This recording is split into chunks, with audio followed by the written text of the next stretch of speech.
નમસ્કાર, હું અંજલિ વ્યાસ હાલમાં સૌરાષ્ટ્ર યુનિવર્સિટીના મનોવિજ્ઞાન ભવનમાં અભ્યાસ કરું છું. શું તમે ક્યારેય એવી વ્યક્તિને જોઈ છે જે જૂના છાપાઓ, કપડાઓ, બિનજરૂરી વસ્તુઓને પણ નથી ફેંકી શકતી? આવું વર્તન એ ફક્ત આદત નથી, પણ તેને મનોચિકિત્સાની ભાષામાં હોર્ડિંગ ડિસઓર્ડર કહે છે. અહીં આ વિડીયોમાં હું તમારી સમક્ષ હોર્ડિંગ ડિસઓર્ડર વિષય વિશે થોડી માહિતી પ્રસ્તુત કરવા જઈ રહી છું. So let's go. આમ તો ઘણા બધા ડિસઓર્ડર્સ છે, પરંતુ તેમાંથી હોર્ડિંગ ડિસઓર્ડર એટલે શું, આપણે તેની વાત કરીએ. હોર્ડિંગ ડિસઓર્ડરને ગુજરાતીમાં સંગ્રહખોરી વિકાર કહેવાય છે, જે એક માનસિક સ્થિતિ છે જેમાં વ્યક્તિ દરેક બિનજરૂરી વસ્તુની સાથે એક ભાવનાત્મક લાગણીનો અનુભવ કરે છે. આ કારણે તે દરેક વસ્તુઓને સાચવીને રાખે છે અને તેને છોડવામાં ડર અનુભવે છે.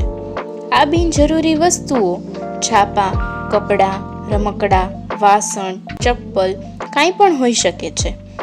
ઘણીવાર પેટ્સ લવર તો એક કરતાં વધારે પડતા પશુઓને પણ પાડી લેતા હોય છે.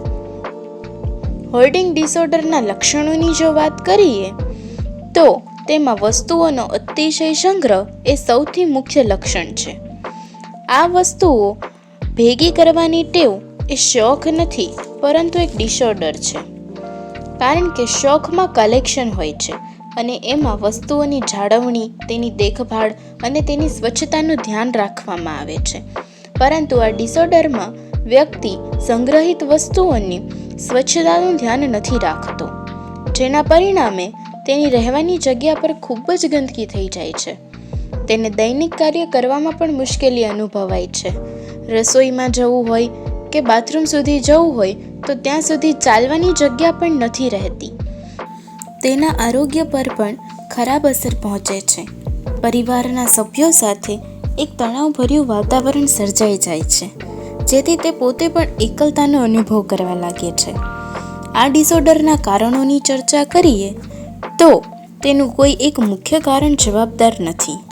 જો પરિવારમાં નજીકની કોઈ વ્યક્તિને આ ડિસઓર્ડર હોય તો વ્યક્તિની અંદર આ ડિસઓર્ડર થવાની સંભાવના વધુ રહે છે. નજીકના કોઈ વ્યક્તિનું અચાનક મૃત્યુ કે પોતાની કોઈ નજીકની વ્યક્તિને અચાનક ગુમાવી દેવાનો શોખ પણ આ વિકૃતિ જન્માવવામાં પૂરેપૂરું સંભાવના છે. આ ડિસઓર્ડર થવાની સંભાવના વૃદ્ધ વ્યક્તિઓમાં વધારે જોવા મળે છે. આ ડિસઓર્ડરના લક્ષણો ઘણા વર્ષો સુધી ધીમે ધીમે વિકસિત થાય છે. હોર્ડિંગ ડિસઓર્ડરની ટ્રીટમેન્ટની જો ચર્ચા કરીએ તો તેમાં મોટા ભાગે CBT થેરાપી વપરાય છે. CBT એટલે કે કોગ્નિટિવ બિહેવિયરલ થેરાપી. આ ઉપરાંત બીજા અન્ય કોઈ બીમારીના લક્ષણો જેવા કે ચિંતા, ડિપ્રેશન, OCD એવું કંઈ દેખાતું હોય તો દવાઓ પણ આપવામાં આવે છે. આ દવાઓ લેવા માટે નિષ્ણાતની સલાહ લેવી અનિવાર્ય છે.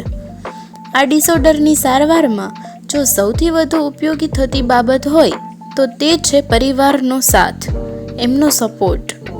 આવી વ્યક્તિને તેમના મિત્રો, પરિવારના સભ્યોની સાથનો જરૂર હોય છે.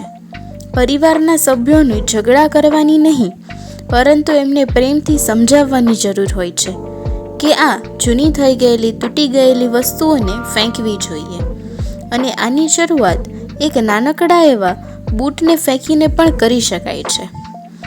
તો આપણે આ વિડીયોમાં હોર્ડિંગ ડિસઓર્ડર એ માત્ર ટેવ નથી, પરંતુ એક ગંભીર માનસિક સમસ્યા છે તેમ જોયું, જેની સમયસર સારવાર એ મહત્વપૂર્ણ છે, જેમાં ગુસ્સાથી નહીં પણ સમજણ અને સપોર્ટ દ્વારા સુધારો લાવી શકાય છે. Thank you.